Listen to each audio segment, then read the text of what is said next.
Puneet Balan group प्रस्तुत देहू दर्शन, सहप्रायोजक bank of Maharashtra, Katraj dairy, Mahalakshmi developers, Mandke hearing services.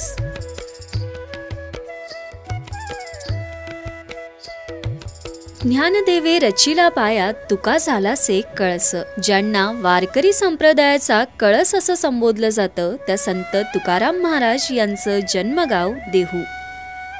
पंढरीच्या विठोबाचे निस्सीम भक्त असलेल्या तुकोबांनी याच देहू परिसरात साधना केली।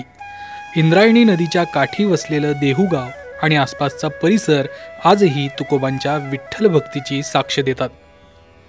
वारकरी संप्रदायाला मानणाऱ्या लाखो वैष्णवांना तुकोबांच्या देहूचा कधीच विसर पडत नाही। उजळावया आलो वाटा म्हणत तुकोबांनी देहू नगरीतून वैष्णवांना परमार्थाची वाट दाखवली। याच देहू नगरीचं दर्शन डिजिटल प्रभातच्या देहू दर्शन या व्हिडिओ मालिकेतून घेणार आहोत। संत तुकोबांचे 8वे पूर्वज विश्वंभर बाबा हे सुद्धा वारकरी होते। त्यांना त्यांच्या शेतामध्ये विठ्ठल रखुमाईच्या मूर्ती सापडल्या होत्या। या मूर्तीची प्रतिष्ठापना त्यांनी आपल्या राहत्या वाड्यात केली। पुढे तुकोबांनी त्याच मूर्तीची स्थापना स्वतंत्र देवळात केली। तेच आजचे श्री विठ्ठल रखुमाई मंदिर।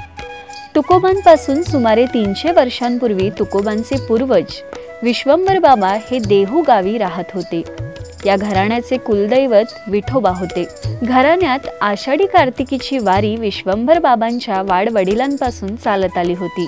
जसे पुंडलिक रायाच्या निकट सेवेनं देव वैकुंठाहून पंढरपुराला धावत आले, त्याचप्रमाणे विश्वंभर बाबांच्या या निकट सेवेने देव पंढरपुराहून देहूस धावत आले असं सांगितलं जातं। विश्वंभर बाबांचे मंदिर संत तुकाराम महाराज जन्मस्थान मंदिराच्या शेजारीचे।